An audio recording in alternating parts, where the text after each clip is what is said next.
네, 그 2025년 2월 4일자 FPJ 스타디고 아마 그 괜찮으면 이번 주부터 매주 그냥 한 차례씩 뭐 특별한 거 없으면 그냥 1시간 언더로 대화를 하는 장이 있다 정도면 괜찮을 것 같아요. 뭐 지금은 아직 체계가 좀 안 잡혀가지고 좀 좌충우돌할 수 있고 사실 이제 이렇게 처음 시작이 되기까지도 여러 아시다시피 우여곡절들이 있었는데 사실 이제부터 좀 제대로 좀 할 생각이고요. 그 취지부터 다시 한번 말씀을 좀 드릴게요. 같이 좀 만들어가는 면은 있고 저도 이게 처음이다 보니까 좀 시행착오가 좀 많을 수 있으면 좀 어떤 양해는 좀 어쩔 수 없이 부탁드려야 될 것 같은데 기본적으로 이 시간은 뭔가 그 구체적으로 만들기 위해서 합니다.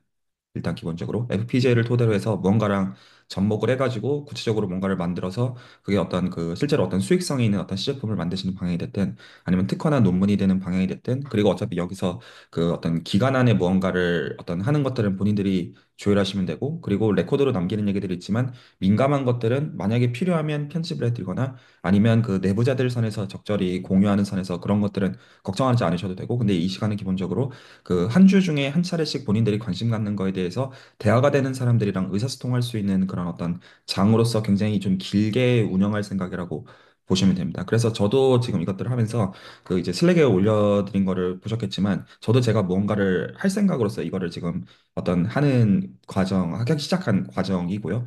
그 어떤 그것들을 이제 매주 이 시간에 함께 하면서 좀 녹여나갈 생각입니다. 그래서 기본적으로 그 어떤 두 가지 층위가 이 시간에 기본적으로 있습니다. 그 일단은 이제 각자 관심 있는 아이템들은 좀 어느 정도 큰 방향들은 좀 있는 것 같아요. 어떤 이제 예를 들어 이완재 선생님이 오는 어떤 패러렐 컴퓨팅과 FPGA를 접목하는 방향, 김영희 선생님은 어떤 양자 컴퓨팅이랑 FPGA를 접목하는 그런 방향, 그리고 김민재 선생님은 그 올려주신 게 이제 카메라나 어떤 이제 초소형 위성 뭐 이 정도 아이템들은 뭐 레코드하면서 공유해도 된다고 생각해요. 왜냐면 제가 그 아이템들에 대해서 그 이제 디테일들을 필요하면 공부를 할 생각이니까요. 그랬을 때 그 제가 좀 약간 그 상상하게끔 해드리고 싶은 건 약간 이런 층위가 기본적으로 있어요. 그러니까 뭔가를 이제 그 그래서 만약에 좀 짧으면 1년 언더고 길면 한 1년 이상해서 뭔가를 만들어 가셨으면 좋겠거든요. 제가 이 시간에 기본적으로 바라는 것들은 그러니까 지금 현재 저희가 갖고 있는 지식이나 경험상 뭔가를 해내자 이게 아니라 하고 싶은 거를 잘 막연하지만 상상을 잘 해서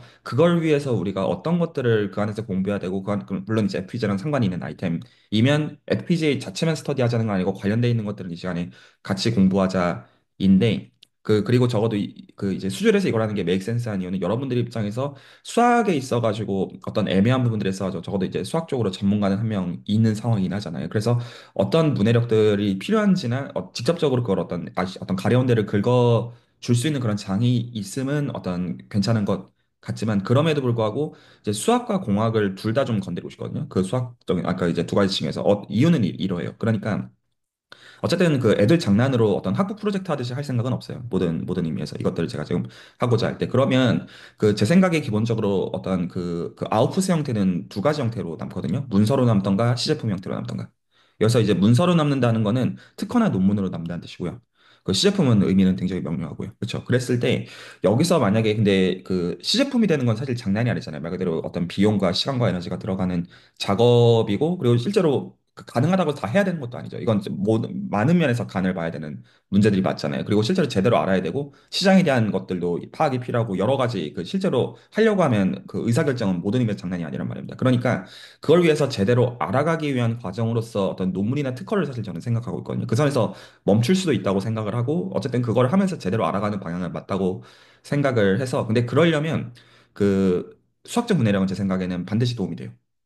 그래서 지금 어떤 생각하시는 아이템 쪽으로 해서 그 만약에 이제 시제품이 나오는 선이면 사실 그 바로 글로 갈 수 있으면 오케이 전 그럴 거면 이미 전문가니까 이런 스터디를 할 필요가 없죠. 어떤 의미에서는 그 저희는 이제 하나씩 같이 공부해 나가자 약간 그 취지니까 그 이제 수학적 문해력들을 어떤 수질 채널을 토대로 이 시간을 포함해서 얻는 방식으로 실제로 각자 입장에서 특허나 논문이 되는 선에서 필요한 어떤 공부들을 하자는 것이고 그리고 여러 이제 어떤 막연함들은 그 안에 있습니다. 왜냐하면 없는 것들을 상상해서 해야 되는 부분들이 있고 현재 저희의 전문성을 가지고 한다기보다는 필요하면 공부를 하면서 하겠다는 거기 때문에 대화가 좀 오히려 좀 잘 돼야 될 필요가 있어요. 그러니까 물론 어떤 이제 보상과 어떤 이제 혹시나 이런 아이디어 같은 것들도 굉장히 민감하고 그런 면들도 있지만 그럼에도 불구하고 각자가 이제 아 이거를 내가 알면 어떤 보상이 있는지들은 좀 잘 상상을 하시고 잘 의사소통을 하시면 어떤 적어도 손해보는 어떤 그런 상황들은 없을 거라고 솔직하게 생각을 해요. 저도 그리고 적어도 그 모든 의미에서 투명하게 많은 것들을 공유하려고 생각을 하고 있고요.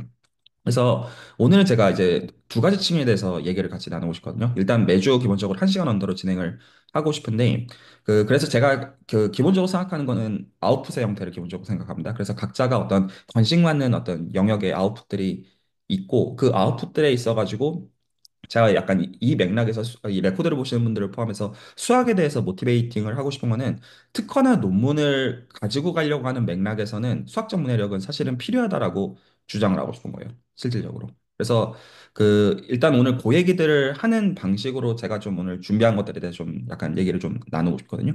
근데 혹시 이 지점에 대해서 다 대충 동의가 되시나요? 그냥 물론 어떤 프로젝트들은 수학적 문해력과 무관하게 바로 공학 사이드로 들어가서도 할 수 있다고 저도 생각해요. 저는 사실 그것도 어떤 이 장에서 같이 해나갔으면 좋겠고 저도 그쪽으로 하고 싶어요. 공학적인 어떤 스킬셋들도 모든 의미에서 중요하고 수학과는 분명히 구분되어지는 중요한 스킬셋이 맞으니까. 근데 그게 전부라면 이거를 수준에서 할 필요는 모든 의미에서 없으니까요. 그렇죠? 그래서 근데 분명히 퓨어 엔지니어링 사이드로 어떤 측면에서 분명히 가야 될 때 그것도 가는 것 또한 이 시간에 같이 녹이기는 원한다는 의미기는 하다는 거예요. 수학적 어떤 이해가 이제 공학을 대체할 수 있는 건 아니니까요. 모든 의미에서. 근데 어쨌거나 대충 방향성 대충 괜찮나요? 아주 그냥 큰 라이브하게. 그랬을 때 그 제가 원하는 건 약간 이런 레벨이거든요. 그러니까 약간 디스클레이머를 걸고 싶은 게 어떤 거냐면 이 시간에 그러니까 어떤 매개체들은 참석자들 각자한테 맞춰가지고 그냥 할 거예요. 그리고 휙휙 바꾸셔도 돼요. 솔직하게 말씀드리면. 그러니까 어떤 거를 들고 오시든지 간에 저는 아, 이 대상을 나도 같이 공부하면 되겠구나라고 하고 그냥 매주 응대를 하는 방식으로 그냥 꾸준히 한 10년 이상 사실 공부를 계속 할 거예요. 저는 이거 자체가 한국 사회를 서포트하는 길이라고 생각하기 때문이에요. 어떤 이런 창업이나 이런 것들을 염두에 두시는 분들한테도 좋은 장이라고 생각하고 수학을 공부할 수 있는 학생들 입장에서도 좋은 모티베이션을 주는 장이 이후에 될 거라고 생각해서 이후에는 굉장히 커질 수 있다고 개인적으로 사실 생각하고 있고 그 가운데 좀 어떤 거를 좀 약간 오늘 먼저 좀 약간 말씀을 좀 드리고 싶냐면 이 레코드를 보는 분들을 포함해서 말씀드리는 거예요. 지금 여기 계신 참석자분들뿐만 아니라 제가 사실 건드리고 싶은 게 좀 그거거든요. 오늘 좀 건드리고 싶은 게. 그러니까 이 공학을 하다 보면 필연적으로 저도 이제 기본적으로 기계과 출신이고 저도 회사에서 4년 구른 경험이 이제 있다 보니까 인베디드 엔지니어 쪽으로 사실 솔직히 엔지니어들이 수학을 잘하진 않아요. 솔직하게 까놓고 말씀드리면. 그러니까 수학 전공자들 여기서 잘하지 못한다는 거는 실제로 지식적인 부재와 그 지식의 부재로 인한 훈련의 부재를 둘 다 지칭하는 거예요. 어떤 머리의 좋고 나쁨을 의미하는 뜻은 전혀 아니고요. 그런 카테고리로 지칭하는 건 아닌데 어쨌거나 수학 전공으로서 수학을 아는 것과 공학 전공으로서 수학을 아는 것은 분명히 달라요. 분명히 다른데 제가 오늘 좀 약간 건드리고 싶은 거는 사실 어떤 지점이냐면 FPGA를 토대로 해가지고 수학적 문해력을 토대로 특허나 논문이 되어지는 선은 이건 근래 AI의 발전들을 포함해가지고 구체적인 매개체들 가지고 얘기를 할 거지만 사실은 공학에서 속된 말로 찍먹으로 할 수 있는 선은 아니에요. 까놓고 말씀을 드리면. 그래가지고 오히려 어떤 것들이 모티베이션이 생기면 한두 달 안에 할 수 있는 공부는 절대로 아니에요. 전 이거는 오히려 처음 더 명확하게 지적을 하고 가고 싶어요. 그러니까 여기서 어떤 것들을 분명히 직관적으로 어떤 설명들을 하고자 애를 쓸 것이고 구체적인 어떤 단순한 예시를 가지고 헤비한 언어 없이 어떤 것들이 납득이 가도록 애는 분명히 쓸 거예요. 모든 의미에서. 그거는 맞지만 그것만 가지고 예를 들어 특허나 논문이 된다면 저희가 수학을 배울 이유가 없을 거예요. 모든 의미에서. 근데 안 그럴 거예요. 결과적으로는 그 헤비한 랭귀지가 필요한 선으로 되어져요. 그래서 저는 어떤 식으로 오히려 간을 보시도록 이 레코더를 보시는 분들 포함해서 유도하고 싶은 거냐면 만약 여기서 어떤 수학들이 필요하다는 니즈가 납득이 가는 것들은 적어도 저를 지금 필터링 해가지고 대화가 되는 거잖아요. 제가 지금 수준의 전체 프로그램 어떻게 굴러가는지 알고 있기 때문에 이 시간에 대화가 되는 모든 것들은 수준에서 공부할 수 있어요. 그리고 공부할 수 있는 기간은 제 생각에는 앳모스트 1.5년에서 보통 한 1년 정도. 근데 여기서 이제 그 공부라는 거는 한 일주일에 한 번 이상 좀 구르는 센스에서 한 1년에서 1년, 1.5년이고, 우리가 포커싱이 되어 있기 때문에 그게 가능하다가 좀 더 포인트예요. 그래서 보통 저희가 공학을 이제 다룰 때, 이제 먼저 이제 이제 프로덕트를 먼저 염두에 두고 그거에 필요한 제반의 것들을 어떤 이제 알아갈 때 그중에 수학도 있을 수가 있는 거잖아요. 그런데 그 수학을 얘기할 때 아무리 짧게 잡아도 솔직하게는 1.5년 이상 걸립니다. 그리고 그 1.5년 걸리는 것도 그 뜻은 아닙니다. 혼자 구르시면 할 수 있다는 뜻은 아니에요. 오히려 이거는 이게 어떤 것들이 필요한지에 대해서 보는 가운데 그 수학에 대해서 전문성을 갖고 있는 그 가이던스를 받을 때 1.5년 정도가 걸리는 게 미니멈이라는 뜻이고 통상적으로는 한 수학 박사 과정 정도의 어떤 지식들이 필요하다가 솔직하게 맞아요. 어떤 거를 하려고 하듯이든지 간에 좀 더 정확한 기준. 근데 그렇게 시간을 들이는 건 모든 의미에서 또 아니고, 그리고 실제로 이런 어떤 경험들을 쌓으신 다음에 커리어를 예를 들어 뭐 박사과정이나 이런 걸 생각하시는 분들 입장에서도 그게 수시가 맞도록 하는 거에서 제 생각에 제가 이제 책임을 지는 선에서 말씀드리고 싶은 거는 이 모든 것들은 수준에서 공부가 실제로 FPGA 스터디, 그 외적인 스터디를 만들어서 그리고 이미 있는 걸로 가능한 형태인데 앳모스트 한 1.5년 정도를 저는 사실은 생각하고 기본적으로 어떤 이제 말씀들을 드린다. 요거는 제가 명확하게 말씀드리고 싶어요. 근데 뭐는 아니냐면 두 달 안에 되는 건 아무것도 없을 것이다. 는 거는 오히려 명확하게 지정할 자신이 있어요. 그 수학은 어떤 분야를 막론하고 쉬운 게 없기 때문이에요. 그랬을 때 여기까지 다 대충 뭐 그렇다 치시죠. 그러면 하나씩 좀 얘기를 좀 해보면 저는 그런 선에서 이해를 원하거든요. 그러니까 제가 이거 지금 이제 준비하면서 되게 애매한 게 뭐냐면 오히려 이제 레퍼런스 하나를 지정해가지고 쭉 그냥 그 공학하듯이 읽으면 익숙하게 하는 선에서 읽을 수 있어요. 저도 그거 알아요. 그런데 두 가지 문제가 있어요. 그렇게 할 때. 어떤 문제가 있냐면 사실 저희는 그게 정말 필요한지를 알 수가 없어요. 실질적으로. 그러니까 예를 들어서 한 가지 그냥 구체적인 예를 드는 거예요. 예를 들어서 그러니까 그리고 이거는 제 스타일이 그렇다는 거지 누구나 다 동의해야 된다는 호소로서 말씀드리는 의미는 아니에요. 예를 들어서 그 제가 이제 이 어떤 슬랙에 지금 이제 FPGA 탭에 올려드렸던 그리고 이원 선생님께서 리마인드를 해주셨던 패러럴 컴퓨팅 F4 FPGA 그 책을 만약에 각 잡고 읽으려면 아무리 작게 잡아도 반년은 걸려요. 아무리 적게 잡아도. 하나씩 읽지 말자는 얘기 아니에요. 읽지 말자는 얘기 아니지만 그거는 어떤 보장이 있어야 읽을 수가 있냐면 그걸 가지고 내가 하고자 하는 거를 이룰 수 있다는 게 명확할 때는 그렇게 할 수가 있는데 그게 실제로 프로젝트들에 따라 가지고 아닐 가능성이 굉장히 높고 실질적으로 그래서 그 지금 계속 어떤 그 백앤포스를 계속 해야 되는 면이 분명히 있어요. 그러니까 순차적으로 어떤 것들을 보기가 지금 스테이지에서는 좀 여러 의미에서 애매해요. 그러니까 어떤 걸 구체적으로 해야지 어떤 재미를 볼 수 있는 게 명확할 때는 그렇게 드릴링 어떤 불도저로 싹 미는 거는 100% 맞다고 생각하는데 지금 그런 거는 아닐까. 그리고 다른 아이템들 갖고 계신 분들 마찬가지라고 생각해요. 예를 들어서 양자 컴퓨팅에 대해서 다 공부를 하려고 한다. 뭐 좋다 이거예요. 그러면 분명히 어떤 바이블 성격에 해당하는 레퍼런스는 뭐 분야를 막는 거 다 있죠. 페이퍼가 됐든 책이 됐든. 문제는 그걸 읽어서 내가 원하는 보상이 되리라는 보장이 없기 때문에. 왜냐하면 내가 원하는 것도 사실은 그 이게 어떤 연구자의 숙명이잖아요. 애매하기 때문에. 그래서 그 기본적으로 이 백앤포스를 어떻게 할 거냐를 저희가 염두에 둬야 되기 때문에 그래서 저는 보통 어떤 식으로 가기를 원하냐면 두 가지로 가는데요. 기본적으로 하나는 수학적으로 이해를 하기를 원해요. 뭔 개소리냐면 수학적으로 이해한다는 것과 공학적으로 이해한다는 게 이런 의미에서 달라요. 예를 들면 전자공학에서 디지털 논리 회로를 기본적으로 배우면 다들 아시다시피 논리 회로들이 있죠. 그러면 그 논리 회로들 자체의 그 다이어그램 자체를 보면 주는 직관이 있어요. 그렇죠? 이거 다 대충 동의하실 거라고 생각해요. 그 직관이 있고 그러면 그 직관이 단순한 선에서는 생기고 그러면 그 회로들이 논리 회로 복잡 뭐 그런 식으로 복잡해지나 보다 하고 사실은 그 공학 사이드는 직관이 끝이 나요. 실질적으로는. 그런데 예를 들어서 엔드 게이트다. 오어 게이트다. 저는 이런 것들은 저는 사실은 용어에 익숙해지는 건 이해가 아니라고 보는 입장이에요. 제 개인적으로. 용어는 이름은 붙이기 나름이에요. 저는 그 어떤 이제 컨텍스트에 노출돼 가지고 그것들을 보다 보면 어느 시점부터는 처음에는 좀 두려움이 있고 인간의 기본적인 어떤 그 정서가 아, 나 이런 거 공부할 수 있나? 라는 게 있는데 좀 읽다 보면 대충 그 언어들이 용어들이 익숙해지고 대충 아는 듯한 느낌을 받지만 사실 하려면 못하면 전 그건 이해가 아니라고 보는 입장이에요. 그 수학할 때 이건 굉장히 크게 문제가 되거든요. 그러면 수학에서 이해라고 하는 건 어떤 걸로 환원해야 되냐면 용어 이름 다 필요 없고 함수랑 집합 레벨로 떨어뜨려야 돼요. 이 모든 것들은 거기다가 이름을 붙이는 거에 지나잖아요. 수학이라고 하는 거는 어떤 집합과 어떤 함수를 공부하냐의 문제에 지나잖아요. 어떤 분야를 막론하고 기본적으로.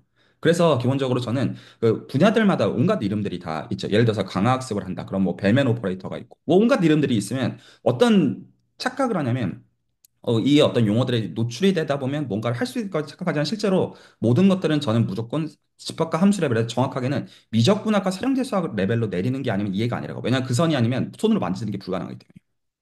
그래서 저는 기본적으로 언어에 현혹된 익숙해지는 기본적으로 공학을 공부하면 익숙해짐을 요구 어떤 강제하는 좀 그런 정서들이 좀 있다고 생각해요. 그래서 저는 그렇게 하는 게 나쁘다는 의미는 아니지만 저는 그게 지향점은 아니에요. 그래서 어떤 걸 대하든지 간에 저는 밑바닥으로 내려서 보기를 원하고 밑바닥으로 내려서 본다는 건 아주 명료한 의미예요. 이거 구체적으로 수학적으로 집합과 함수로서 명확하게 선언이 되느냐. 그리고 그게 구체적으로 무엇이냐. 라는 게 적어도 보여야 되고 그리고 그것들을 볼 때 적어도 미적분학과 선형계수학이 어떻게 개입되는지까지 봐야 계산으로서 내가 어떻게 할 수 있는지 아는 의미이기 때문에 저는 그 선까지 봐야지 이해했다고 생각해요. 기본적으로 어떤 대상들을 볼 때. 혹시 여기까지가 하는 말 자체는 말은 동의 안 하셔도 되지만 하는 말은 어떤 전달이 됐을 거라고 생각해요. 그런 의미에서 제가 그 지금 같이 그 공유가 됐던 레퍼런스를 하나를 보여드릴게요. 예를 들어서 그 지금 그 슬랙에 올라왔던 레퍼런스에서 지금 저도 이거 개인적으로 그 어떤 잘 공부를 해가지고 어떤 사실 논문이든 뭐든 좀 쓰고 싶은 입장이고, 예를 들어 뭐 이현우 선생님이랑 그런 게 작업이 길게 되면 모든 의미에서 환영이에요. 모든 의미에서 이제 그 공학 사이드에서도 어떤 수학 사이드에서 모든 의미에서 환영인데, 저는 제가 이걸 읽으면서 어떤 식으로 막히고 있는지를 좀 설명을 좀 하고자 해요. 그러면 기본적으로 예를 들어서 나중에 뭐 필터의 개념이 됐든 뭐 FFT의 개념이 됐든 이런 거는 뭐 수학이니까 뭐 수준에서 하면 돼요. 이런 건 그냥 사실 그냥 바로 오케이. 그냥 얘기를 일단 찍먹으로 충분히 나눌 수 있고, 물론 깊게 들어가 뭐 연위수로 들어가고 뭐 그런 얘기들을 하면 되고, 그런 거 말고. 그래서 이제 예를 들어서 지금 이제 요거에 대한 얘기들을 하기를 원하는데, 근데 기본적으로 저는 이런 것들이 제가 아까 얘기했던 익숙해지는 용어예요. 물론 그 분야 쪽으로 들어가면 이 용어들을 알아야겠죠. 그건 너무 당연한 얘기지만 저는 그거는 본질이 아니라고 생각하고, 개인적으로 이게 밑바닥으로 내려가면 기본적으로 저는 사실 어제 하루 종일 이것만 사실 생각했었거든요. 그러니까 이거 뭐냐면, 제가 이거를 약간 대조해서 그렇게 좀 말씀을 좀 드릴게요. 저는 이 그림을 이해하고 싶었어요. 이 그림을 이해한다는 게 어떤 그림이냐면, 사실 이 그림은 맥락에 따라서는 한 1분에서 5분이면 이해할 수 있는 그림이고, 맥락에 따라서는 끝이 없는 이해를 요구하는 맥락이 있어요. 그러니까 어떤 거냐면, 여기서 두 개의 기본적으로 어떤 비트가 들어가면 그 두 개의 비트를 가지고 이 각각의 비트가 0일의 선택지가 있으니까 네 개로 케이스를 분기를 해서 이걸 소위 말해서 룩업 테이블로 저장을 해놓고, 오히려 CS 정치고 모든 의미에서 저보다 더 이런 것들 잘 아실 것 같아요. 그렇게 해놓고 그걸 가지고 어떤 아웃풋을 뱉어내는 것으로서, 그러면 비트 두 개를 가지고 예를 들어서 뭐 할 수 있는 건 굉장히 많잖아요. 덧셈도 정의할 수 있겠고 뭐 곱셈도 뭐 엔드 게이트, 오어 게이트 뭐 이런 것들 정의하면 될 테니까, 그런 것들을 실제로 메모리 레벨에서 여기다가 저장하는 것들을 이렇게 다이어그램으로 표현한다. 이게 공학적이에요. 그리고 이 정도 이해를 했다고 하면 그냥 넘어가는 거죠. 무슨 그림을 의미하는지가 명료하다는 센스가 있으니까요. 근데 이걸 어떤 층이랑 좀 비교해 보시면 좋냐면, 이게 공학적이라고 말하는 건 제가 어떤 거냐면, 이게 직관적이죠. 이 말들이 충분히 얘가 두 개 비트가 있으면 그 각각의 비트가 0일 선택지가 있으니까 네 개를 줄 것이고, 그런 식으로 따지면 세 개 비트가 들어가면 여덟 개가 있을 것이고, 이런 게 직관적인 거지만, 제가 원하는 선은 집합과 함수선에서 이게 구체적으로 뭔지가 선언이 되는 거예요. 그냥 이런 용어 직관 첩보 다 떼고 이거 무슨 집합이고, 거기서 함수가 구체적으로 보고 라는 선이 저는 와닿지 않으면, 터치가 안 되면 이거 아직 사실 좀 붕 떠 있다라는 느낌을 좀 받는다는 뜻이에요. 근데 어쨌거나 어떤 그림을 말하고자 하는지 보이고, 사실 이것도 그런 그림이죠. 그냥 여기 들어가는 이 밸류들을 룩업 테이블로 저장을 해놓고 구체적으로 이제 하드웨어 레벨에서 다루겠다는 그 칭의 자체는 굉장히 명료하기는 해요. 그쵸? 그거는 그냥 그런 거예요. 그리고 이제 여기서 기본적으로 여기서 룩업 테이블을 이제 메모리로 쫙 깔아놓고, 그러니까 지금 이제 비트가 3개가 있으니까 8개가 들어갈 거고요. 8개가 들어가는 것도 이거 오케이고, 거기서 이제 소위 말해서 지금 플립플롭이라는 컨셉이 들어가요. 플립플롭을 지금 생각해야 되는 이유는, 기본적으로 FPGA, 특히나 저는 사실 이거를 양자 컴퓨팅의 맥락에서 생각을 사실 하는 건데, 근데 어쨌거나 지금 이게 셀렉트가 될 때랑 안 될 때, 그거에 따라 가지고 이게 그대로 아웃으로 나올 때가 있고, 셀렉트마다 나오는 이거를 분기한 그런 회로인 것도 직관적으로 보여요. 그래서 여기서 플립플롭이라는 개념을 도입을 해서, 여기서 이게 셀렉트 인, 셀렉트 아웃에 따라 가지고 그거에 따라서 요 케이스를 분개한다. 그래서 이게 실제로 클럭이라는 개념을 주고자 하는 걸 거예요. 그래서 이게 제가 지금 말씀드린 건 뭐냐면, 이렇게까지 이해하는 게 공학적이에요. 그리고 이렇게 이해하는 선에서도 저는 상당히 많은 것들이 족하다고 보기도 해요. 그걸 부인하는 뜻은 아니에요. 근데 제가 지금 이걸 공학적 이해라고 부르는 거는, 지금 이제 제가 말씀드린 것처럼, 그래서 명료하게 집합을 선언하지 않았고, 명료하게 함수를 선언하지 않았고, 명료하게 미적분학과 선형대 수학 입장에서 이게 뭔지 보이진 않는다는 거예요. 그냥 뭐 무슨 말인지 알겠는데 딱 그냥 그런 거죠. 그 이해는 중요하지만, 혹시 말이 이해가 가셨나요? 그러면 저는 저거를 어떤 레벨에서 이해하기를 원하냐면, 그러니까 왜 그렇게 하려고 하냐면, 그래야 이 단순한 상황에서 이해를 한 명료한 이해를, 그러니까 분명히 복잡한 상황으로 갈 거잖아요, 나중에. 그러면 그게 내가 갖고 있는 직관은 어느 순간 길을 잃어요. 보면 안 보이거든요, 기본적으로. 그게 실제로 저희가 다뤄야 되는 대부분의 상황이잖아요. 그런데 수학적인 포뮬라는 계속 그 방식으로 늘어날 거란 말이에요, 기본적으로. 그러니까 저는 그거를 킵하는 게 오히려 직관이라고 보는 입장이에요. 그래서 예를 들어서 그 엔드라는 어떤 게이트를 생각해 본다고 하면, 엔드니까 0, 0을 집어넣으면 0이어야 되고, 0, 1을 집어넣으면 0이어야 되고, 1, 0을 집어넣으면 0이어야 되고, 1, 1을 집어넣으면 1이어야 돼요. 너무 당연한 얘기죠. 직관적인 센스에서 당연한 뜻이에요. 그리고 만약에 오어 게이트를 생각해 보면, 0, 0을 집어넣으면 0이어야 되고, 1, 0, 0, 1, 1, 1을 집어넣게 되면 1이 나와야 되는 상황이죠. 기본적으로. 그러면 저는 이거를 함수로 돌린다라는 건 어떻게 생각하냐면, 이 선자는 엔드 게이트는 지금 보면 곱셈이죠. 비트 두 개를 곱한 거에 대한 결과예요. 그리고 오어 게이트는 덧셈이에요. 제가 한 말이 맞나요? 덧셈 맞나? 조금 지금 11에서 조금 자신이 없는데. 아, 11이니까 맞나요? 제가 지금 말한 게? 1 두 개 더하면 2니까 이거를 0이라고 해야 되나요? 캐리비트 무시하고는 맞는 건가요? 아, 그렇게 생각하면 되겠다. 아, 감사합니다. 캐리비트. 예. 그래서 그러면 이제 저희가 구체적으로 어떤 이제 비트들 간의 어떤 그 집합, 비트들을 갖고 있는 집합으로부터 그 이제 이 함수로서 연산이 정의되는 거에서 지금 게이트를 소위 말해서 이제 그 부울 어떤 불린 펑션으로서 바꾸는 컨셉이 되어 있죠. 저는 이런 거를 개인적으로 좋아해요. 이러면 그 명료하잖아요. 인풋 뭔지 보이고 아웃풋 뭔지 펑션으로서 보이고 이제 수학이 들어오니까 중의성이 하나도 없고요. 그렇죠? 그리고 그런 센스에서 본다면, 요 방식으로 생각을 할 때, 그러면 복잡한 기본적으로 논리 회로들이 있다고 하면 쭉 들어가는 인풋 비트들이 있을 것이고, 그 인풋 비트들을 가지고 이제 그 아웃풋에 해당하는 녀석이 이제 비트가 있다고 하면, 저희가 이제 맨 처음 시간에, 이 시간에 진행될 때, 실제로 그것들은 그 이제 그 비트들을 쭉 깔아가지고 이제 이 스퀘어로 표현을 해놓으면 이게 계속 연속적으로 왔다 갔다 바뀌는 거가 되니까 실제로 어떤 토러스를 만드는 것과 같고, 그 토러스에다가 이거를 어떻게 색칠을 하는 걸로 연결이 되는 건 여기서는 이건 직관적이기도 하지만 수학적으로 중의성이 없어요. 명료해요. 그러니까 실제로 여기서 논리 회로를 하나 여기서 준다는 거는 토로스를 하나 주고 토로스에다 어떻게 영일이라고 하는 걸 어떤 색칠을 어떻게 하는지에 대한 문제로 환원할 수가 있다. 라는 류의 이해들을 저는 기본적으로 이러면 내가 이거 수학적으로 어떤 건지를 이해를 했다라고 느낀다는 뜻이에요. 그리고 이제 이런 추상화들은 여러 센스에서 좀 틀 수 있다고 생각하고, 이런 거면 그 어떤 생각의 방식을 좀 바꿀 수 있으니까, 여러 결에서. 그래서 좀, 일단은 제가 이제 공학적인 직관과 수학적인 이해라는 지점에서 제가 좀 구분하는 거에 대해서 좀 약간 먼저 말씀을 좀 드렸고, 여기까지 대충 괜찮으신가요? 그리고 여기까지 이해를 하고 나서 보면 제가 뭐를 볼 수가 있냐면, 이 수학적인 구조는 기본적으로 어떤 엔드 게이트나 오어 게이트, 예시가 두 개니까 기본적으로 무한계 예시를 담고 있어요. 그 수학에서 이제 기본적으로 귀납법이 가르쳐주는 게 예시가 두 개면 기본적으로 그러니까 두 가지에 대해서 되면 무한계에서 된다는 게 귀납법이잖아요. 그러니까 저는 보통 예시를 그런 의미에서 두 개를 언제나 다른 거를 보거든요. 예시 두 개가 같은 구조를 갖고 있으면 사실 무한계에 대해서 된다라는 게 역시 수학이 가르쳐주는 철학이니까. 그러면 실제로 우리가 게이트라고 부르는 거는 연산이고요. 실질적으로는 연산이고 그러니까 연산을 다루는 수학이니까 대수학이에요. 집합에다가 연산을 줘서 다루는 수학을 알제브라라고 불러요. 그리고 여기서 그 핵심은 0과 1이라는 비트를 가지고 다뤄야 되기 때문에 이걸 그래서 불린 알제브라라고 부르는 거예요. 그래서 이제 불린 알제브라는 그 용어에서 이미 등장했지 않은 이 알제브라는 용어는 그 대수학을 지칭하는 알제브라라기보다 혹시나 이제 수학 전공으로 수학을 공부해 보신 분들은 기본적으로 앱스트랙트 알제브라 추상 대수를 공부하면 여러 가지 그 연산 체계에 대해서 배우거든요. 그룹이라는 게 있고요. 연산이 한 개 있는 거. 그리고 링이라는 게 있어요. 연산이 두 개 있는데 덧셈과 곱셈을 주는 거. 그리고 사칙 연산까지 되는 걸 필드라고 부르고 벡터 스페이스라고 부르는 게 있고 덧셈이랑 스칼라베가 되는 거. 그리고 어떤 이제 마줄이라고 부르는 좀 이상한 녀석도 있어요. 그래서 이런 연산들을 이상하게 주고 그거에 따른 어떤 컨시퀀스를 배우는 걸 저희가 기본적으로 대수학 혹은 앱스트랙트 알제브라 정도로 호칭을 하는데 여기서 말하는 불린 알제브라의 맥락은 사칙 연산이 0과 1을 기준으로 된다의 맥락에서의 알제브라라는 용어를 쓰는 거예요. 그래서 저는 여기까지 생각을 하고 이해를 했다고 생각해요. 하나는 토러스로 보는 게 이게 기하학적인 이유.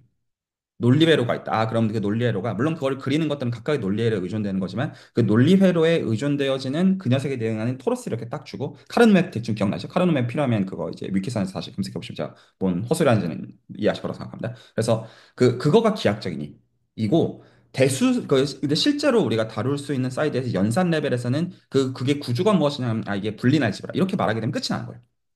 그러면 이제 그 수학적인 실체들을 다 아니까 만약에 논리 회로에 대해서 만약에 어떤 분들이 여기서 쓰는 어떤 그 게이트들 같은 거를 적당히 파인 튜닝을 하고 싶어요. 공학 사이드에서. 그러면 수학에서는 이런 것들로 들어가 가지고 그 보는 방식들을 바꾸는 것마다 특허랑 논문이 될 수가 있다는 의미가 되죠. 왜냐하면 그 추상적으로 저희가 그게 뭔지를 알고 있으니까 그 추상적인 레벨에서 뭔지를 본 다음에 그거를 비트는 것들마다 아이디어가 되고 컨시퀀스가 굉장히 자명하죠. 그리고 그거에 맞도록 그러니까 공학적인 걸 어떻게 녹이는지를 고민하면서 필요하면 프로젝트는 하면 되는 문제가 되어져요. 그거는 그건데 근데 제가 다시 아까 저 레퍼런스로 돌아가서 제가 왜 막혔냐면 그러니까 이거를 그러니까 말 그대로 공학 사이드에서만 읽고 넘어갔으면 챗 GPT 물어보는 식으로 하면 5분도 안 걸려서 넘어갈 수 있어요. 그냥 이거 그림 당연한 그림이다 하고 넘어갈 수 있는 그냥 그림인데 왜 막혔냐면 이 플립플롭이라는 것 자체가 불린 알제브라 스트럭처에 대한 얘기가 아니기 때문이라서 그래요. 그러니까 이게 그 여러 맥락이 그 안에 기본적으로 들어와 있는데 기본적으로 저희가 그 이제 아날로그 신호를 디지털 신호로 바꿀 때 이산성이라는 개념도 기본적으로 들어오지만 컨티뉴어스 시그널을 디스크릿 시그널로 바꾼다라는 의미에서 이산성이라는 게 들어오지만 저 지금 플립플롭이 기본적으로 주는 게 저 플립플롭에 주는 신호마다 기존의 신호를 바꾸고자 하는 게 기본적으로 목적이고 그게 지금 중요한 맥락은 FPGA에서 타임 레이턴시를 기본적으로 다 갖고 가겠다라는 게 굉장히 중요한 근원적인 욕망이에요. 그래서 기본적으로 제가 그 FPGA가 양자 컴퓨팅에서 중요하다라고 생각하는 이유가 뭐냐면 기본적으로 빛만 쎄도 바뀌는 게 큐비트인데 그래서 빛만 쎄도 기본적으로 그렇게 바뀌거든요. 그러니까 이 타임 레이턴시를 파인 튜닝하는 것들은 기본적으로 매뉴얼로 결과적으로 컨트롤할 수밖에 없다고 생각해요. 물론 기본적으로 그 안에 결과적으로 AI 디벨롭먼트 당연히 들어갈 것이고 그 온갖 이제 팬시한 것들 안 들어갈 수 없어요. 그거 다 인정하고 그 시제품 레벨에서 이제 FPGA 레벨에서 튜닝이 된 것들은 나중에 뭐 ASIC 레벨에서 되려고 당연히 코스트를 낮추려고 회사 입장에서 생각하겠고 당연하지만 FPGA를 뺄 수는 저는 없다고 생각해요. 왜냐하면 이 타임 레이턴시를 줄이는 건 결국에는 매뉴얼 레벨에서 회로 레벨에서 파인 튜닝하는 것들을 버릴 수가 없고 그거는 뭘로 들어가는 거냐면 클락을 설정하는 문제인데 클락을 설정하는 문제라는 거는 결국에는 플립플롭을 놓는 문제예요. 그래서 저 플립플롭이라고 하는 거를 가지고 클럭들을 다 결과적으로 컨트롤하는 거라서 엔지니어들 아마 이 레코드를 FPGA 엔지니어들을 보시면 실제로 이제 이 복잡해진 그 이제 수억 개의 어떤 이제 비트가 이제 있는 그 회로에서는 클럭들 여기서 어떻게 잡는지가 실제로 대부분이 하는 경우가 하는 고민들이 그 고민이 된다고요. 근데 여기서 이제 그런 엔지니어 사이드의 어떤 휴리스틱과 어떤 그런 것도 굉장히 중요하죠. 실제로 이 시간에 같이 일을 하면서 아 장난이 아니구나 이런 것들도 보기를 원하지만 그 전에 이게 저 플립플롭이라는 걸 둠으로써 이 세계관들이 시작된다라는 견제에서 보고 저는 이걸 아 이거 그냥 이 정도로 아, 그냥 이렇구나 하고 넘어갈 생각인 게 아니라 똑같이 아까의 관점에서 집합감수의 렌즈 그리고 이걸 어떤 뭐 기하학적인 렌즈 뭐 대수학적인 렌즈 이런 것들을 도입해서 이게 뭐냐라는 걸 이해하는 하려고 하는 게 저한테는 자연스러운 생각이었던 거예요. 이거를 잡아놓고 가지 않으면 왜냐하면 나중에 제가 나중에 사람들한테 예를 들어 양자 컴퓨팅에서 FPGA 왜 필요한 그러니까 실제로 논문들 선에서 당연히 있죠. 그걸 가지고 설득하고 싶으면 제가 이거는 그냥 제가 논문 쓴 당사자가 아니잖아요. 그러니까 제가 이거를 해야 되는 입장에서 본다라고 한다면 이 타임 레이턴시에 대한 컨트롤을 FPGA를 대체할 게 없다. 왜 FPGA를 대체할 게 없냐? 논리 회로에 대한 타임 컨트롤을 매뉴얼로 튜닝하는 그 선택지를 포기할 수가 없기 때문이다. 왜 그렇게 하느냐? 기본적으로 빛이나 온도에 따라서도 큐비트가 바뀌는 거에 대해서 민감한 게 양자 컴퓨터의 어떤 기본적인 회로인데, 그거를 어떻게 매뉴얼도 튜닝하지 않고 할 생각할 수가 있냐? 이거 불가능하다. 라는 게 기본적으로 생각이고, 그리고 거기서 조금 더 어떤 그 들어간 부분들 어떤 거냐면, 기본적으로 양자 컴퓨팅, 어떤 컴퓨터를 구현하는 방법은 여러 가지가 있어요. 앞으로 뭐 여러 가지 나올 수도 있겠지만, 기본적으로 어떤 이제 기본적으로 초전도체 같은 걸 쓰거나, 그런 것들이에요. 그러니까 내 선에서 만질 수 없어요. 물론 그 회사에 다니시는 분들 많으시지만 저는 그럴 상황도 아니고 그럴 생각도 없고 그 모든 의미에서 그렇기 때문에 그러려면 광자를 건드릴 수밖에 없거든요. 레이저 빛으로 뭔가를 할 수밖에 없어요. 제 입장에서는요. 그러면 타임 레이턴시는 중요해요. 왜냐하면 이거를 가지고 실제로 기본적으로 어떤 분절 테스트를 해서 거기서 이게 기본적으로 무슨 진짜 뭐 트랜스포테이션 뭐 이런 무슨 뭐 이런 걸 정말로 테스트를 하기 위해서는 이 테스트 자체가 어떤 그 셋업이 돼야 되는데 그런데 인정을 받는 셋업이 되기 위해서는 이 기본적으로 이 타임 레이턴시 튜닝을 다 하고 할 수밖에 없단 말이에요. 기본적으로. 안 그러면 여러분들이라도 그게 양자 컴퓨터라고 인정 안 할 거잖아요.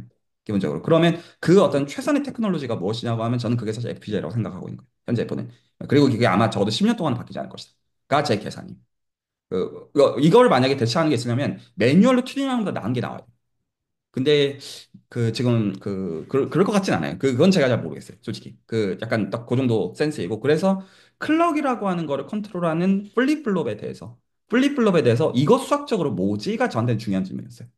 그런 맥락에서.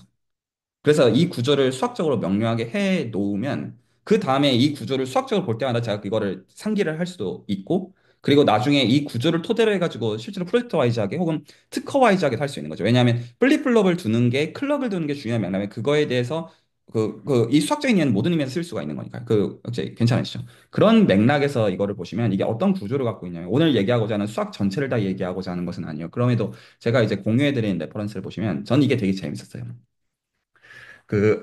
저는 사실 이제 CS 자체를 제대로 공부해 본 적이 없어요. 그래가지고 그 어떤 분들께서는 다 아시는 얘기들일 수 있는데 제가 재밌게 생각했던 건 뭐냐면 이 용어 자체는 사실 제가 많이 들어봤어요. 어떤 그 finite state machine 이 용어 자체는 뭐 오토마타나 이런 데서 들어봤지만 사실 제대로 볼 기회가 없었거든요. 근데 전 정의가 굉장히 재밌더라고요. 이 정의가 어떻게 주어지냐면 기본적으로 상태 집합이라는 게 있고 그러니까 비트들을 기본적으로 모으는 걸 생각하는 것 같아요. 그리고 만약에 이게 어떤 그 양자 컴퓨터의 맥락에서 이 상태 집합이 큐비트로 바뀌어야 되는 거예요. 그래서 지금 이거를 그 수학적 용어로는 소위 말해서 G2라고 불러요. G2라고 부르는 빌드예요. 근데 이거를 만약에 양자 컴퓨팅에서의 큐비트로 바꾸는 개념, 이게 비트죠. 큐비트로 바꾸는 개념, 이게 C2라는 집합으로 바뀌어요. 참고로. 근데 어쨌거나 그거는 이제 우리 수학적으로는 이게 명확하니까 어떻게 상태 집합을 바꿔야 되는지 모르면 큐비트라는 건 그냥 말 그대로 큐비트라는 상태가 있는 거니까. 오케이. 그리고 그거에 대한 어떤 인풋 입력들이 있어요. 그래서 입력 A, B를 조합으로 하면 얘는 지금 어떤 거냐면 그 엔드 게이트예요. 기본적으로. 엔드 게이트를 곱으로 표현한 거예요. 그래서 그거에 대한 상태 함수를 이렇게 줬자. 그래서 상태 집합과 입력을 가지고 또 다른 상태를 만들어내는 거를 이렇게 정의하자. 라고 지금 정의를 이렇게 준 거예요. 말이 이해가죠? 그래서 지금 요 예시, 지금 그 엔드 게이트를 기준으로 해가지고 지금 이게 뭐를 지금 한 거냐면 이거 지금 한 과정이 클럭을 추가한 거예요.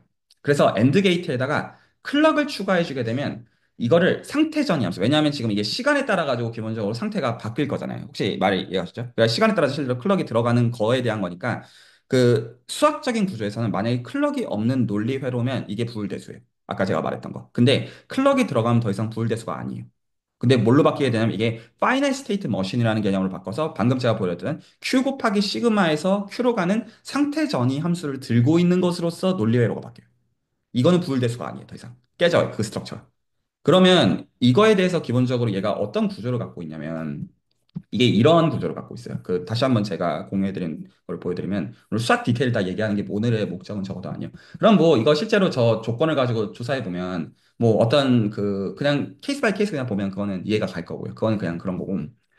여기서 그 제가 보통 이제 기대수 라인에서 이제 초반부에 해두는 설명 중에 하나인데 20번 이전에 그 기본적으로 이제 그룹이라고 하는 추상대수의 정의로 가는 그 과정에서 그 어떤 집합이 있는데 그 집합 자체가 연산이 있고 바이너리 오퍼레이션이 있고 그러니까 그 기본적으로 저희가 중고등학교 수학이 익숙하신 분들은 옛날 정석 기준으로 해서 연산에서 닫혀 있다. 이 말이 이항연산이라는 뜻입니다. 기본적으로. 어떤 두 개의 원소 주고 그거에 대해서 닫혀 있다는 걸 이제 수학적으로 이항연산이라고 불러요. 그랬을 때 그게 그 연산 순서에 상관이 없다는 걸 저희가 결합법칙이라고 불러요. 그래서 근데 기본적으로 저희가 그룹이라고 부르는 거, 군이라고 부르는 건 여기다가 소위 말해 항등원이 있고 덧셈 애들 기준으로 0이 있고 곱셈 애들 기준으로 1이 있는 걸 지시하는 거예요. 그것과 여건까지 각 원수까지 있을 때 저희가 그룹이라고 부르는데 여기까지 보장이 될 때, 즉 연산에 대해 닫혀 있고 연산 순서가 상관이 없는 경우를 세미 그룹이라고 불러요.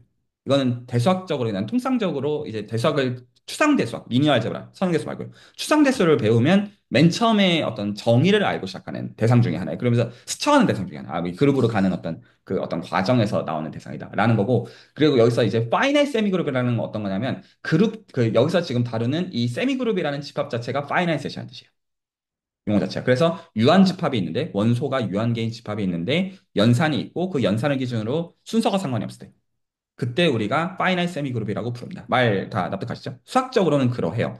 물론 이것도 혹시나 해서 하는 말이지만 수학을 전혀 모르시는 게 수준이랑 관계가 없는 분들은 수학은 사칙연산을 알면 된다고 하지만 사칙연산만 다 안다는 거는 수학적으로 말이 안 되는 거예요. 정보랑 상으로 그건 뭐 수학의 모든 걸 다 안다는 거랑 사실 거의 등가이기 때문에 그래서 기본적으로 이게 어떤 식으로 동작을 하냐면 이런 식으로 동작을 해요. 그 보면 그 지금 이 정의 자체가 어떻게 주어냐면 Q 곱하기 시그마에서 상태와 입력을 가지고 상태를 만드는 걸로 규정이 되어져요. 괜찮죠? 이렇게 규정이 되어지는데 기본적으로 그 룰이 이런 룰을 따라요.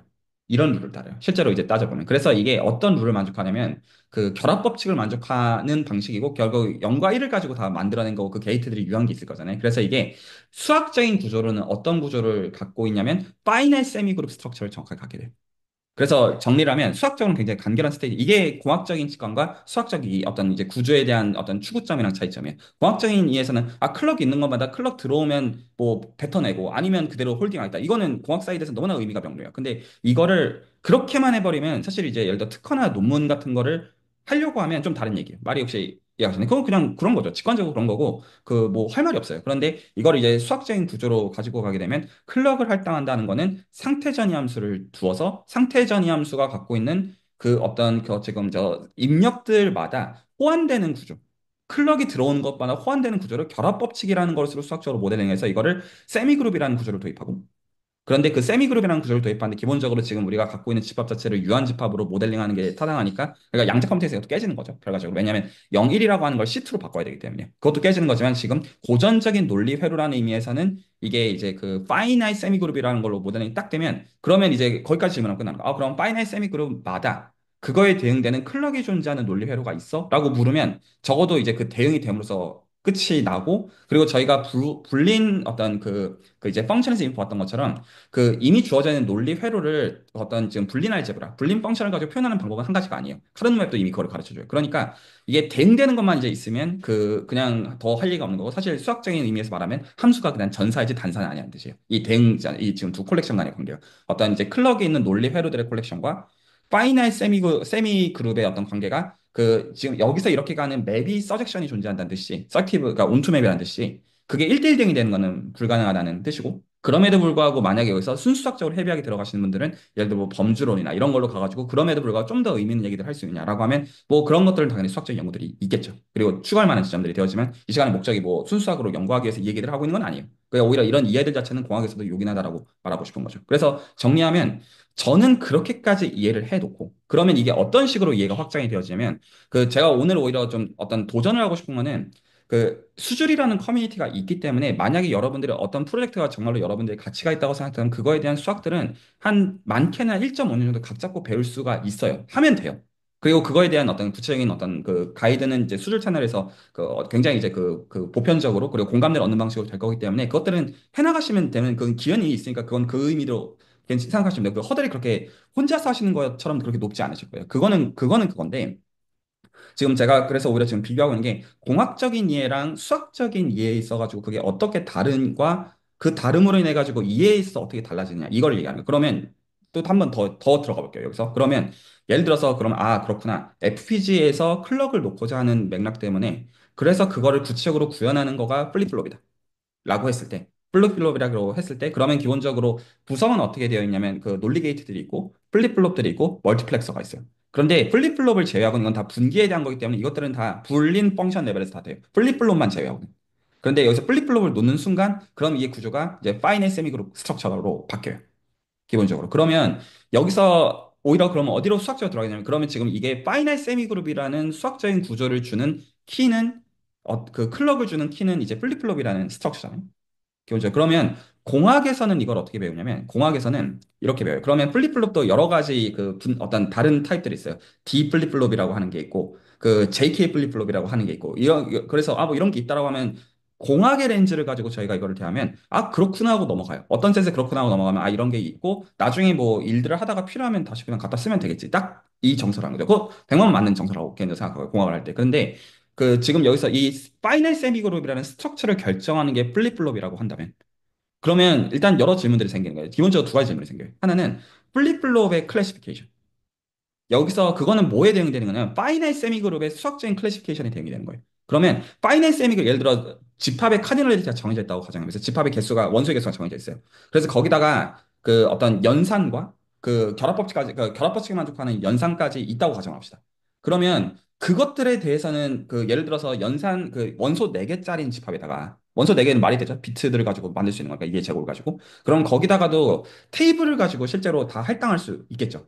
기본적으로 어떤 그런 파이널 세미그룹이라는 스트럭처를 줄 수 있으면 그러면 어떤 생각이냐면 그 녀석에 대응되어지는 플립플롭이라고 하는 것들이 통상적으로 보통 네 가지 타입을 얘기하거든요. 그것들만 있겠느냐라는 자연스러운 질문을 할 수가 있고요. 하나는 혹시 이해가 되셨나요? 그러니까 그냥 뭐냐면 오히려 수학적인 추상화가 뭔지 아니까 그 수학적인 추상에 대응되어지는 플립플롭을 만들 생각을 할 수가 있는 거예요.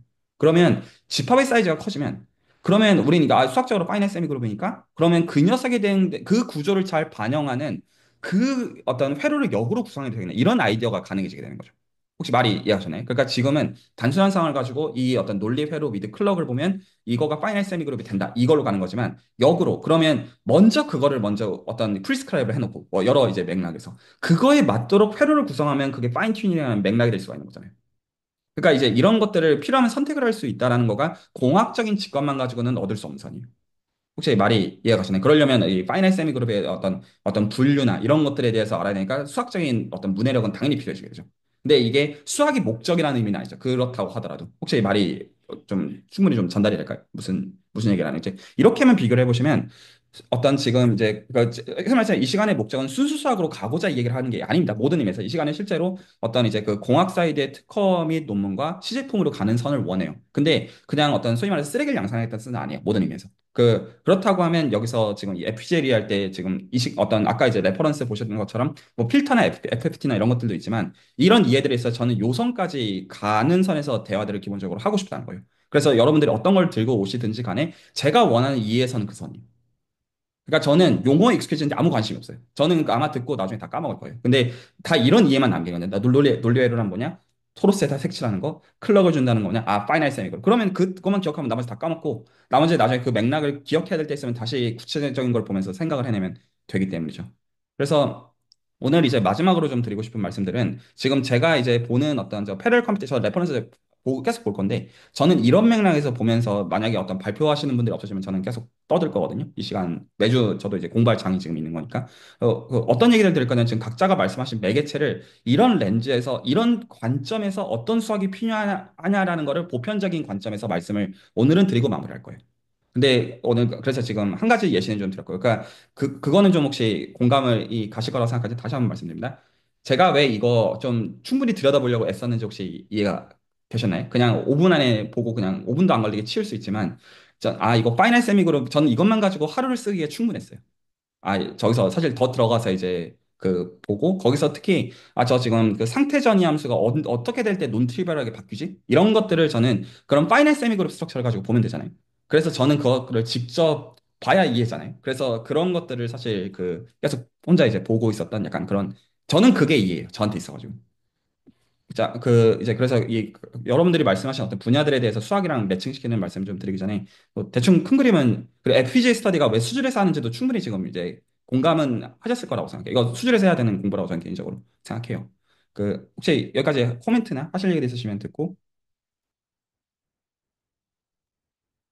네, 조금 구체적인 질문 하나 있는데요. 그 파이널 세미 그룹으로 정의를 하실 때, 그러면 FSM의 원래 요소들이 이제 상태 집합이랑 입력 집합이랑 전이 함수가 있잖아요.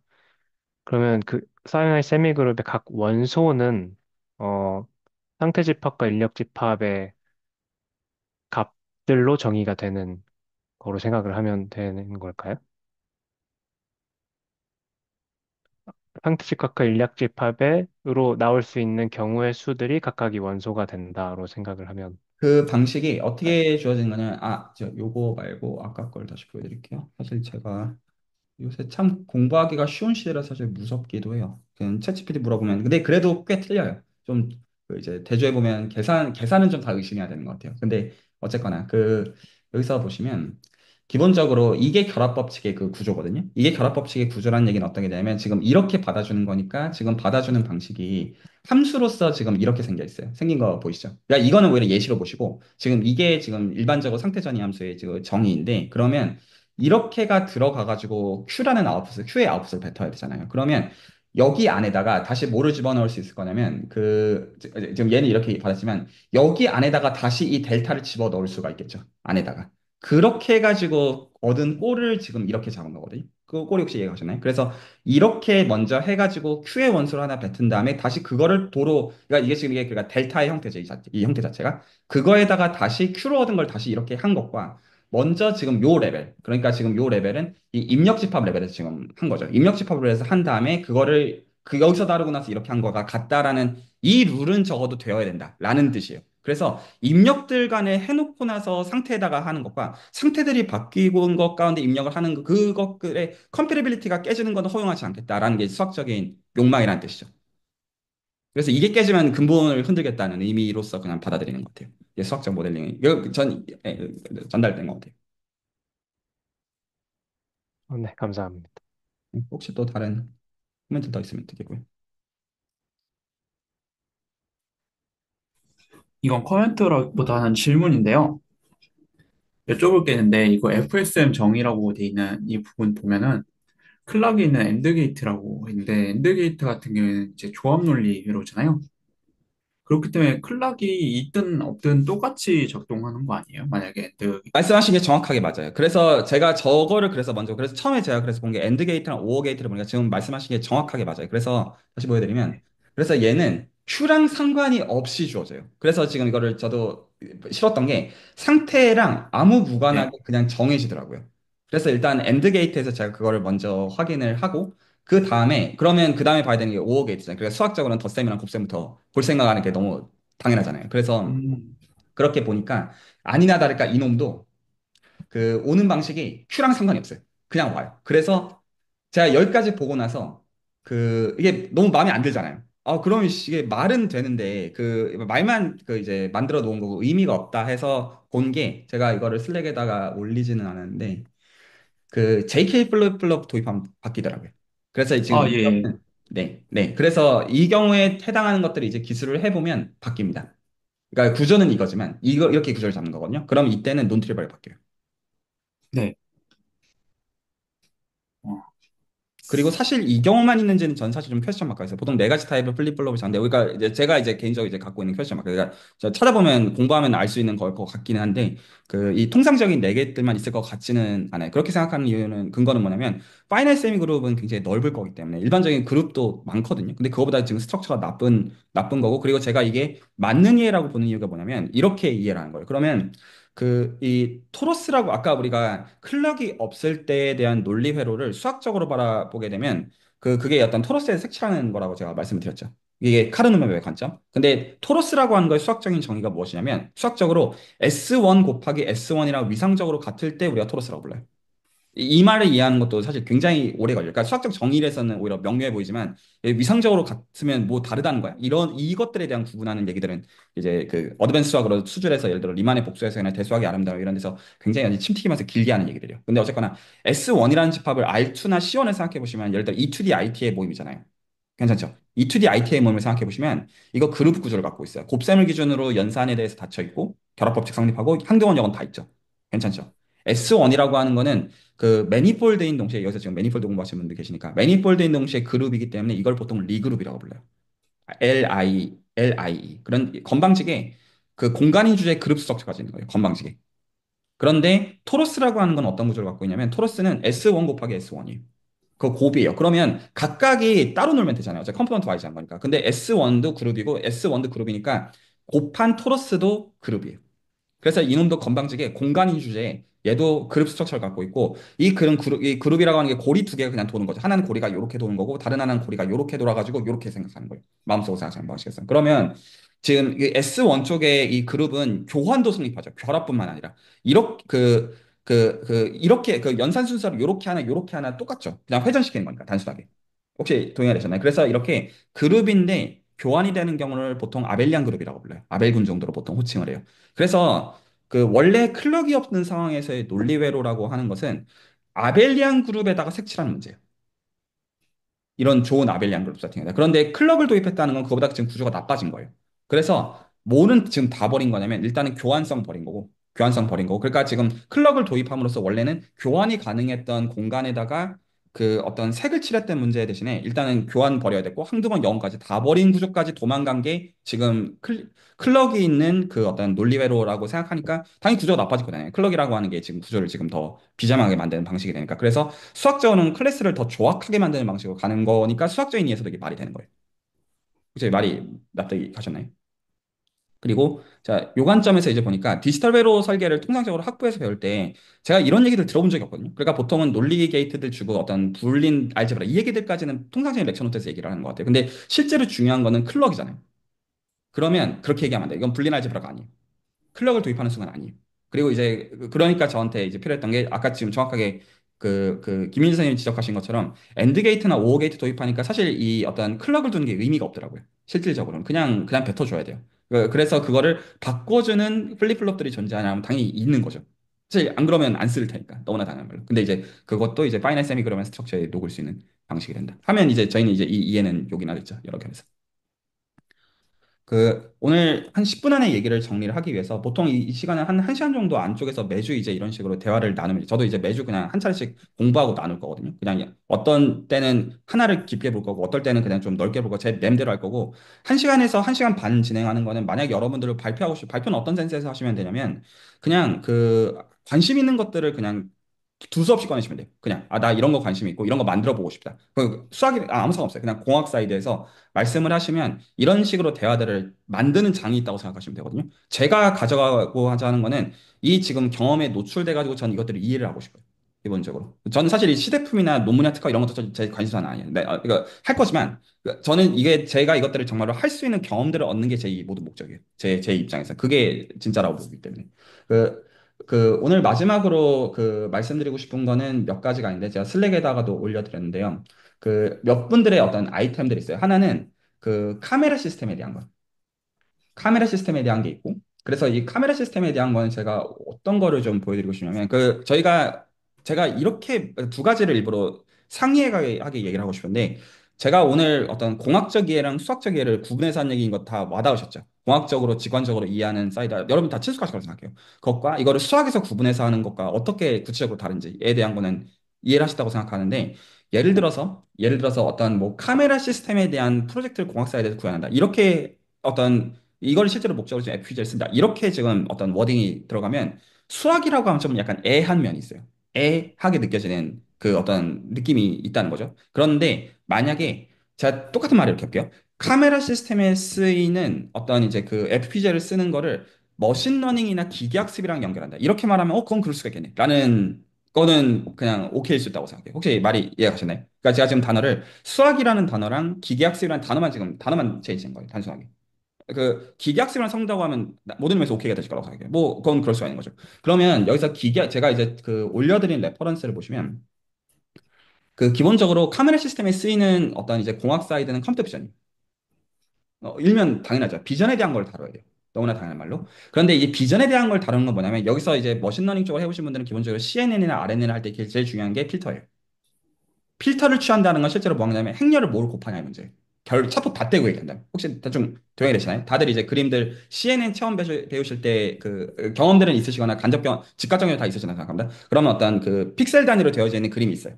그럼 거기서 픽셀들 단위로 이렇게 쪼개가지고 거기서 이렇게 필터를 줘가지고 계속 어떻게 곱하냐. 이게 CNN이죠. 기본적으로. 그래서 여기서 가장 핵심은 어떻게 행렬을 곱할지가 핵심이고, 그래서 GPU가 쓰이는 거는 백프로파일에서 쓰이지만, 이 행렬 곱셈이라고 하는 게 헤비하기 때문이에요. 기본적으로. 그게 기본적인 골자예요. 그러니까 여기까지 놓고 보면, 뭐, 카메라 시스템에 대해서 컴퓨터 비전 쪽 어떤 공학적인 사이드의 테크닉이 필요한데, 그거에 대해서 결국에는 어떤 CNN 등의 타입에서 어떤 필터를 어떤 이제 하기 위해서는 실제로 행렬 곱을 다뤄야 된다. 이렇게만 하더라도 공학의 범주에서 하게 돼요. 기본적으로. 예, 동의가 대충 되실 거라고 생각해요. 그런데 아까처럼 저는 약간 이제 아까 이 그림들을 보여드렸을 때 공학 사이드의 어떤 직관은 명료하지만 그게 오히려 수학적인 걸 터치를 안 하기 때문에 제가 글로 들어서 파이널 세미 그룹이라는 이상한 요상 소리까지 떠든 그 라인에서 생각을 해보시면 다시 저 레퍼런스로 다시 돌아가서 그러면 지금 이게 결국 곱셈을 수행을 해야 되는 거기 때문에 이 곱셈에 대한 이제 역사에 대한 얘기들이 있고요. 결국엔 이제 멀티플리케이션에 대한 얘기들이 나올 수밖에 없죠. 컨볼루션을 취해야 되기 때문에. 다 떼고 얘기한다면. 그리고 나서 여기서 요것들을 하는 과정에 대한 얘기들은 지금 보면 철저하게 대수학 얘기로 지금 넘어가 있어요. 지금 다시 보시면 이거는 컴퓨터 비전에 대한 얘기예요. 그래서 얘 오히려 끝만 보시면 이건 누가 봐도 공학에 대한 이야기예요. 동의하시죠? 그런데 이제 이거에 대해서 다루는 얘기들은 여기서 지금 다루는 거는 2D 컨볼루션과 그런 걸 다루는 데 있어가지고 곡선이랑 곡면에 대해서 얘기를 해놔요. 이건 그래서 소위 말해서 이제 코딩 티어리예요. 수학 사이드에서 얘기한다. 물론 코딩 티어리가 여기서 지금 한 가지 접목이 되는 라인에서 이 지금 레퍼런스에 있는 거긴 한데 기본적으로 이게 그러니까 이제 맥락만 좀 말씀을 좀 드리자면 기본적으로 그래서 이 행렬들을 어떻게 곱하는지에 있어가지고 두 가지 맥락이 있는데 하나는 행렬이라고 하는 걸 저희가 선형대수에서 이해하는 거는 커널을 보던가 이미지를 보던가 둘 중 하나예요. 차프 다 떼고 얘기하면. 그런데 기본적으로 뭐를 기대하냐면 저희가 이것들을 구체적으로 다루기 위해서는 결과적으로 방정식이 나와야 돼요. 기본적으로. 커널이라고 하는 것도 일종의 어떤 리니어 이퀘이션이에요. 일종의. 그런데 이게 상황이 이제 컨볼루션 같은 걸 저희가 오버랩을 해가지고 붙일 거잖아요. 이렇게 붙이는 방식으로 해가지고 커널 같은 걸 결국 들여다보는 행위가 되어지면 이거가 리니어 이퀘이션으로 뜨는 게 아니라 폴리노미알 정도로 떠요. 차포 다 떼고 얘기한 거예요. 그래서 이 폴리노미알에 대해서 이해하는 수학들이 필요해지게 돼요. 그런 맥락에서. 이런 수학들을 배우는 거를 저희가 보통 가완대수, 호몰로지 대수, 대수기하, 대수적 수론 이 정도로 불러요. 대학원 수학들이. 그래서 채널에서는 제가 이걸 어떻게 설계하고 있냐면 그 대수학의 아름다움이라고 부르는 콘텐츠로 기본적으로 추상대수까지 학부수학에서 혹은 기대수 라인에서 공부가 돼 있는 분들이 한 반년에서 9개월 정도 구르면 저 말들이 무슨 말인지 이해가 될 수 있는 쇼컷으로서 설명을 하고 있어요. 가장 구체적인 예시들을 토대로 해가지고 저 지금 용어들 어떤 뭐 파이나이트 빌드가 뭐고 어떤 빌드 익스텐션이 뭐 이런 것들을 그냥 그 어떤 거를 기본적으로 말씀드리고자 하는 거냐면 여기 계신 분들도 이미 그 어떤 저런 레퍼런스를 알아서 찾으셔서 여기서 저 정의들을 위키나 챗 GPT에다가 물어보면 당연히 그것들에 대한 설명들을 얻을 수 있죠. 문제는 그게 이해가 안 간다는 거예요. 왜 이해가 안 가느냐? 그 이 구체화의 그 설계들은 챗 GPT가 해줄 수 있는 게 아니에요.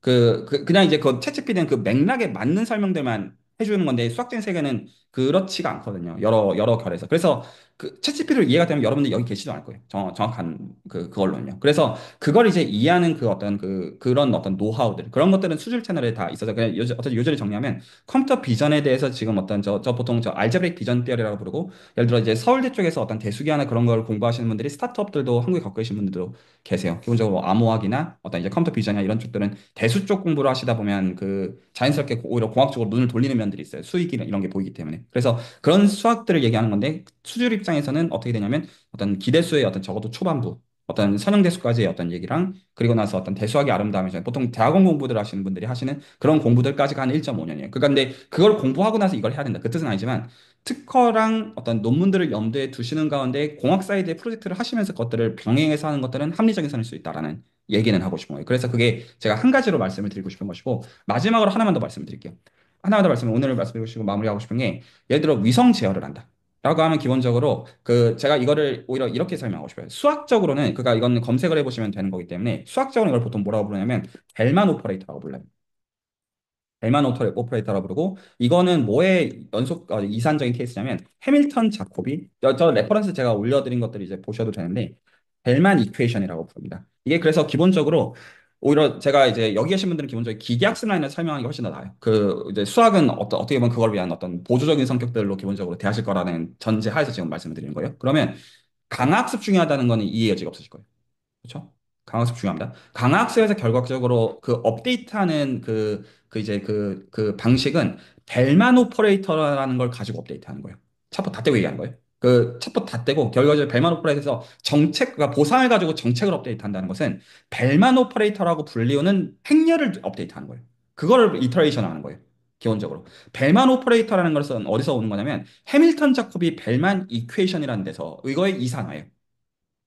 그래서 이거를 배우는 분야를 수학에서 그 컨트롤 티어리, 그 컨트롤 티어리라고 부르는 분야가 있고, 그리고 옵티멀 트랜스포트라고 부르는 분야가 있어요. 그래서 이것들은 기본적으로 뭐를 푸는 거냐면 이 해밀턴 자코비 벨만 이퀘이션이라고 부르는 거는 몬지안페르 타입의 이퀘이션이랑 밀접하게 연결돼 있어요. 몬지안페르 이게 물론 수학적 정의가 있지만 그 제가 지금 오히려 전제하는 건 뭐냐면 이 정의들을 본다고 이해가 안 가요.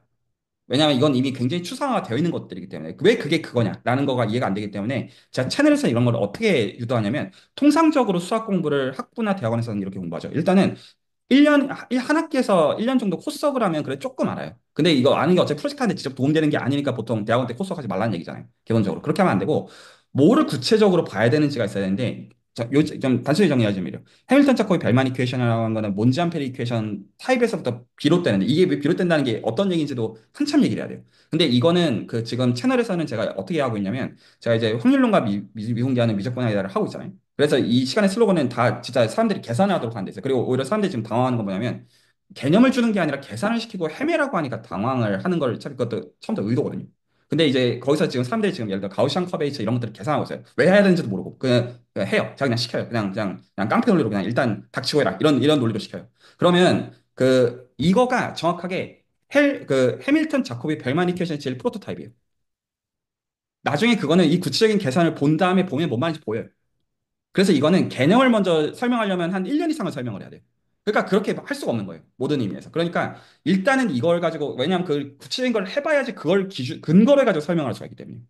그래서 그런 것들은 수준에서 다 이런 방식으로 한 길게는 한 1.5년 정도를 맥스로 해가지고 어떤 이제 그 어떤 뭐 이제 학계로서의 어떤 실적과 시제품으로의 실적들을 다 얻는 방향을 지금 가려고 하고 있고 적어도 이제 제가 기본적으로 이제 연구자로 사는 사람이니까 뭐 특허니 논문이 그런 것들은 뭐 하면 돼요. 그런 건 이제 오케이고 지금 이제 재선에서 지금 하고자 하는 거는 그래서 이제 어떤 그 스타트업이나 이런 시제품 같은 것들을 이제 한 앞으로 10년 동안 일들을 벌려나가고 싶은데 제 입장에 지금 스테이블 포지션에 있으니까 일들을 벌려나가고 싶어서 그러려면 지금 FPGA를 점하면 여기까지 오늘 말씀드리면 조금 모티베이션 될수 있겠어요. 저는 그렇게 생각해요. 제가 이걸 하는 이유는 두 가지가 있어요. FPGA를 제가 지금 굳이 들어가서 하려고 하는 이유는 두 가지가 있는데, 하나는 어쨌거나 이거 애들 장난치듯이 할 생각은 없어요. 해가지고 보상을 얻을 거예요. 모든 의미에서. 전 부자도 돼보고 싶고요. 모든 의미에서 될 수 있다고도 생각해요. 어떤 굉장히 큰 보상들이 따라올 수 있다고 생각해요. 그러니까 어떤 헛물 켠다는 센스는 아니에요. 그걸 위해서 제대로 할 건데, 근데 그렇게 하기 위해서는 어떻게 해야 되냐면, 당연히 기존에 있는 기업들을 상대로 이겨야 되잖아요. 너무나 당연한 말로. 그거 장난 아니잖아요. 그러니까 지금 어떤 소규모의 어떤 인력들을 가지고, 뭐 경우에 따라서 1인 기업일 수도 있겠고, 그 가운데 기본적으로 이기기 위해서는 어떤 형식일 수밖에 없냐면, 독점 기업이 아니고는 못 이겨요. 차보 다 떼고 얘기하자면. 그러니까 근데 독점을 하는 거는 기본적으로 작은 아이템을 잘 선정하는 방식일 수밖에 없어요. 대기업도 할 수 있는 게, 여기 어떤 분들은 경험도 있으시지만 한계가 있어요. 그러니까 자본이 있지만 그 자본이 들어가는 아웃풋들에 대한 기대치에 맞는 걸 해야 되기 때문에, 기본적으로 어떤 소규모 비즈니스가 되어질 수 있는 그런 방식인데, 거기서의 틈새 시장들을 노리는 방식이잖아요. 그래서 저는 기본적으로 지금 여기서 어떤 수익을 얻고자 하는 그 방식들이 어떻게 해야 소규모의 독점 시장을 구축할 수 있는지가 제 퀘스천 마크예요. 기본적으로. 그래서 기본적으로 그런 그런 방식으로 이제 이 어떤 경쟁에서 이겨야 된다고 생각하면, 사실 저는 이 FPGA를 가지고 이 매뉴얼로 튜닝하는 그 부분에 있어가지고 내가 이거를 제대로 배워가지고 해버리는 게 수익이 남겠다고 생각하는 거예요. 그거 어차피 뭐 공부는 제가 어차피 평생 할 거니까, 그냥 뭐 일주일에 한 번 이상 FPGA 공부해가지고 그냥 불려가지고 하면 뭐 가능성이 있겠다라고 생각하는 거고, 여기서 가장 기본적으로는 매뉴얼로 논리 회로를 튜닝하는 거에 대한 이점들을, 다른 어떤 이걸 대체하는 거는 쉽지가 않을 것이다. 그리고 다른 것들은 기본적으로 이 어떤 장점을 접목을 하는 형태가 될 수밖에 없다가 제가 하는 계산이에요. 아무리 인공지능이 발전하고 어떤 코스트가 떨어지고 해도 이 장점은 아마, 그리고 적어도 양자 컴퓨팅의 타임 레이턴시라는 맥락에서는 절대로 포기하지 못할 것이다. 의 맥락에서 저는 이것들을 하기를 원하고, 그래서 앞으로도 다음 주부터 그렇게 진행이 되겠지만, 일단 그래서 저 레퍼런스 제가 어떤 걸 읽겠냐면, 패러렐 컴퓨팅 저거 레퍼런스 읽기 시작하고, 여기 계시면 발표하셔도 됩니다. 발표하시면 그냥 둘 거고, 그에 맞게 제가 적당히 조율할게요, 모든 의미에서. 그래서 10분 발표해도 되고 1시간 발표해도 상관없고, 그냥 얘기하면서 내 어떤 원하는 것들 정리한다고 생각하시면 돼요. 어떤 평가하고 판단받는 시간이 아니에요, 모든 의미에서. 그냥 오히려 이러면서 내 원하는 방향으로 가는 그 장이 있다고 생각하시면 딱 좋겠고, 그리고 저는 오히려 어떤 거는 되게 빼어하게 할 거냐면, 이게 실제로 저는 아웃풋이 이 시간에 남게 할 거거든요. 모든 의미에서 각자 여기 들어오시는 모든 분들이 아웃풋을 남길 수 있도록 그 선들에 대해서 조율을 하고 가져가시게 하는 게 이 시간의 목적이에요. 제 입장에서. 그리고 그 가운데 저도 윈윈을 하려고 하거든요. 오히려 굉장히 빼어하고, 어떤 면에서는 제가 이제 손해보는 선에서, 어떤 센스에서는. 그래서 그 선에서 할 거기 때문에 얻으실 것들이 있으실 거예요. 그래서 한번 간대를 보시고, 오히려 슬랙에 대한 솔직한 얘기들을 남겨주시거나 어떤 발표들을 하시면, 그거에 대해서 제가 모든 것들을 얻어가실 수 있도록 이 시간이 운영되게 해서, 제가 그리는 그림은 이러해요. 지금 이거는 시작이고, 저는 한 앞으로 3년에서 5년 정도 흘렀을 때 이 시간을 어떤 식으로 생각해요. 저는 처음부터 이럴 생각이었는데, 원래 그러려면 제가 포지션이 얻었어야 돼서 그게 애매했던 상황이었던 것뿐이에요. 근데 이제 그게 됐기 때문에 제가 지금 생각하는 건 딱 이 그림을 생각하고 있어요. 3년에서 5년 정도가 지나면, 어쨌거나 이 시간도 기본적으로 여기서 유익들을 얻으면, 이 유익이 그냥 단순히 특허나 논문 그런 게 목적은 아니잖아요. 모든 의미에서. 정말 뭐 재미 보겠다 이 생각하는 거란 말입니다. 그러면 사람들 몰릴 거예요. 그러면 저는 거기서 오히려 이 기술적으로나 수학적으로 더 들어가는 사람들이 이런 방식으로 늘어나는 거는 사회 입장에서 지금 바람직하다고 보는 입장이거든요. 지금 제가 하고 있는 생각. 그러면 나중에 이 어떤 규모들이 어떤 수십 명 단위로 커졌을 때, 그냥 저는 약간 이런 상상도 하고 있어요. 예를 들어서 지금 이제 뭐 집값이 문제예요. 한국 사회에서. 그러면 다들 알다시피 그냥 지방의 집도 넘치잖아요. 근데 거기서 그냥 문제가 수익이 없는 게 문제잖아요. 실질적으로. 그러면 이런 기술들을 이용해가지고 실제로 이게 굉장히 여러 이제 한국 사회에서 선순환을 이룰 수 있는 구조가 될 수 있다고 개인적으로 생각하고 있어요. 그래서 어떤 기술에 대한 노하우들을 축적해서 그것들을 사람들한테 준 방식으로 이제 어떤 이 전체 사회에 어떤 컨트리뷰션 한다. 라는 게 이제, 그러면서 내가 취할 수 있는 득들이 있을 것이다. 라는 게 제 기본적인 계산이고, 그래서 그런 의미에서 여러분들 좀 제 입장에서 마루타거든요. 그래서 여러분들 잘 돼야 돼요. 그래야지 제가 이것들을 규모를 키울 수가 있기 때문에. 그래서 그런 의미에서 제가 치사하게 하지 않을 거예요. 그런 센스에서. 그러니까 저도 얻을 게 있다는 뜻이에요. 여러분들 잘 되는 것 자체가 저한테 득인 맥락에서 하는 거고, 크레딧을 혼자 가져가시는 형태도 모든 의미에서 장려하겠고, 저랑 같이 코어하는 형태로 가져가시는 것도 괜찮아요. 그리고 저도 이제 지금 채널에서 많은 걸 하고 있기 때문에, 결과적으로 제 시간과 에너지가 문제예요. 결과적으로. 그래서, 근데 어쨌거나 기본적으로 제가 어떤 소위 이제 학생 스테이지에 있는 분들을 이용하는 형태로는 어떤 의미에서 제가 이용하지 않을 거예요. 제가 지도교사인데 그렇게 배웠기 때문에. 그 의미는 굉장히 제가 보수적인 의미에서 어떤 제가 이제 선생으로서 퍼드리는 형태로 이 시간을 기본적으로 운영을 하되, 그럼에도 코어가 되는 형태들도 있을 거라고는 생각해요. 자, 일단 오늘 얘기는 이 정도에서 정리는 하겠고, 나머지 얘기들은 좀 레코드 끝나고 잠깐 좀 얘기 좀 나누도록 할게요.